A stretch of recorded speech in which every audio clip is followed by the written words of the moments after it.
Welcome to Grime Time with Rudy, my weekly garage vlog, where I do dumb things in my garage so you don't have to.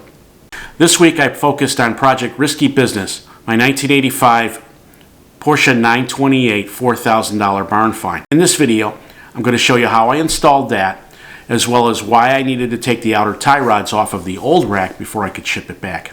In between all of that, I decided to do an oil change on the 928 as it needed it, but it also made room to make it a little easier to put the steering rack in. So stay tuned.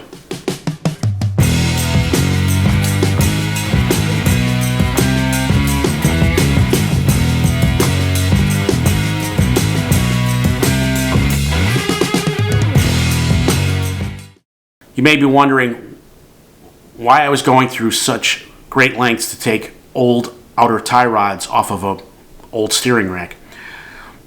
Always look to the money, and this time around, the box that 928s or us shipped the rebuild rack in I needed to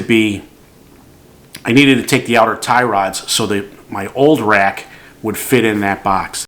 I ordered this rebuild rack back in August thinking I would get to it sooner, but then life got in the way. Fast forward nearly 6 months now, and I was worried that my $400 core charge would have gone to the wind. So that meant I needed to get the outer tie rods off. In hindsight, it probably would have been easier for me to do that with the rack in the car, because that would give me the leverage to be able to pull those off, and I have the special tool for that. However, didn't think that one through far enough, so let me take you through what I had to do on that section. The first thing I needed to do was remove the outer tie rod end. So I'm slipping over the boot and getting my one wrench on the nut, and then using another wrench to hold the inner tie rod so I could take the nut off. So once that broke, it was a matter of holding it with the other wrench and then turning it. Now I'm carefully counting the number of times that threaded in, and I marked each tie rod so that I know when the new one comes in how far in each goes. I'm going to save the boot. That's me showing it. Those boots are basically brand new. I just need to clean them.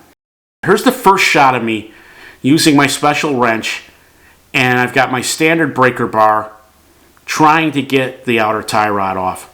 Now I go to the big dog. This is my huge breaker bar that I can barely lift. You can see it's quite cumbersome to do this, and that wouldn't break it.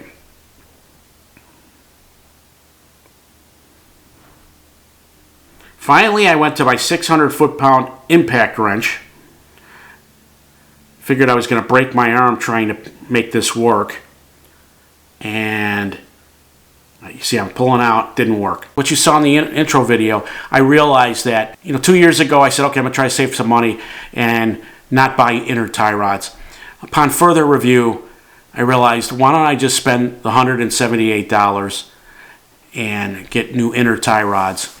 Well, as luck would have it, new inner tie rods for that $178 come with brand new outer tie rods. So the ones I bought barely have 100 miles on them, a couple hundred miles on them. And I wasted a $300 alignment on the car. Once I knew I didn't have to save these outer tie rods, I went to town. I used my pneumatic cutoff wheel to break the bolt slightly, and then I heated it, and I was hopeful that that split would do it, and sure enough, on both sides, it was still tough, but I managed to get it, and there I am swearing at it.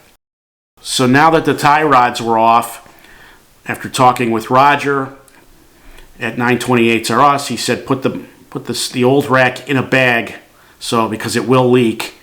And so I sealed that up, put my address in so they knew who it comes from, and taped the box. So now it'll just be a matter of me taking that back later today. So in this next shot, before I go to put the steering rack in, I noticed that there's some leaks from the oil cooler, and with the position of the oil filter on the engine, I got the rack out, the old rack out, but I know from experience it's easier slightly if the oil filter is off. So I decided why not? It was time anyway. I took off the oil filter, and here I am using a strap wrench to get the old filter off, and that is draining into my adjustable drip pan. That's pretty straightforward. You see me undoing the bolt for the oil pan. You can see the oil is still very clean. This oil had less than 1,000 miles on it, but it was 2 years old. And now here I am. This oil cooler, I noticed, is leaking ever so slightly.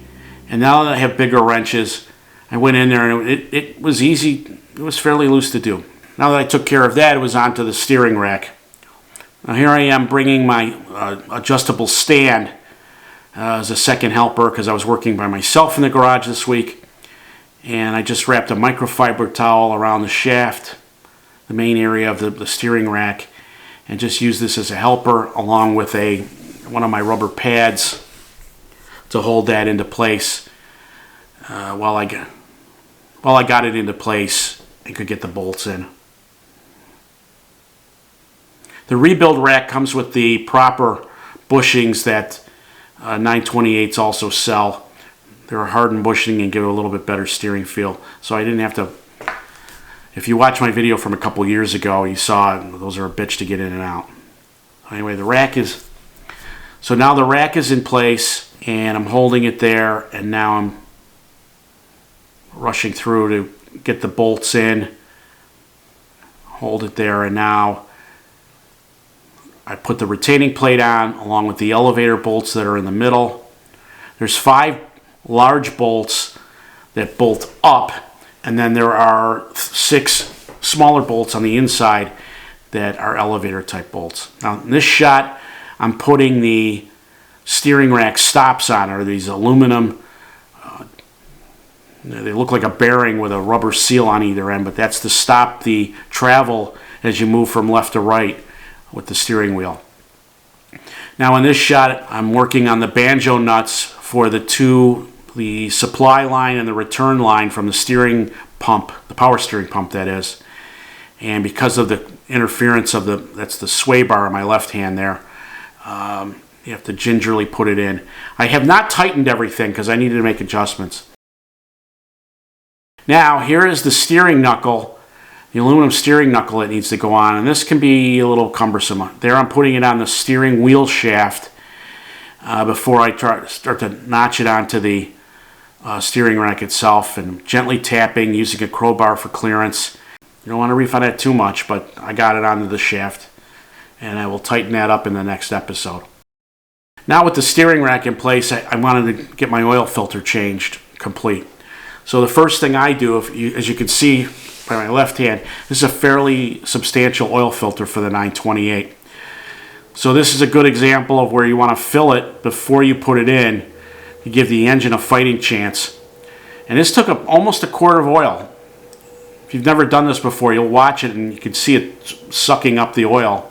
Then once it was filled, saturated if you will, I spin it on, and then the Porsche manual recommends tightening it with a wrench no more than 1 full turn. That's what I'm doing here. If you search 928 oil to use, you'll get everything across the board.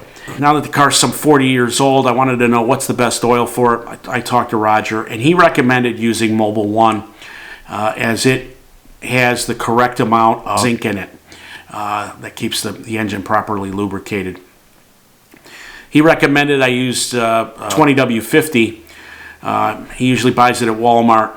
When I went to my local Walmart, the closest they had was 15W50. And the engine takes 8.5 quarts. So here I am using the rest of that first bottle and then the second one. And now here I am starting the car. It's not even pumping the throttle on a 1985. This car starts like a modern car with the L-Jetronic fuel injection. And here's just a quick lifting up the car again, inspecting underneath and looking, and it looks like I may have solved a couple of the minor leaks that I was experiencing from the last time I changed the oil and the oil pressure sensor.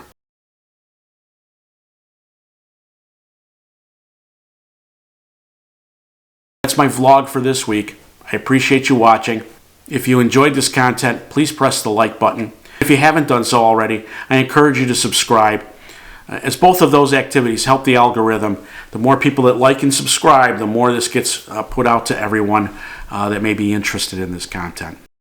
I also encourage you to check out guyswithrides.com, the only dealer-free website for classic car enthusiasts like you and me. I put a lot of effort into that website, and I think we have a variety of great content on there, and encourage you to subscribe to that as well. Thank you for watching. Have a great day, and we'll see you soon. For watching this video, please press the like and subscribe button, comment below, and be sure to check out our other videos on this subject, as well as all of the great content on our YouTube channel. If you have any questions, you can call me at the number listed below, or be sure to check out our main website, guyswithrides.com.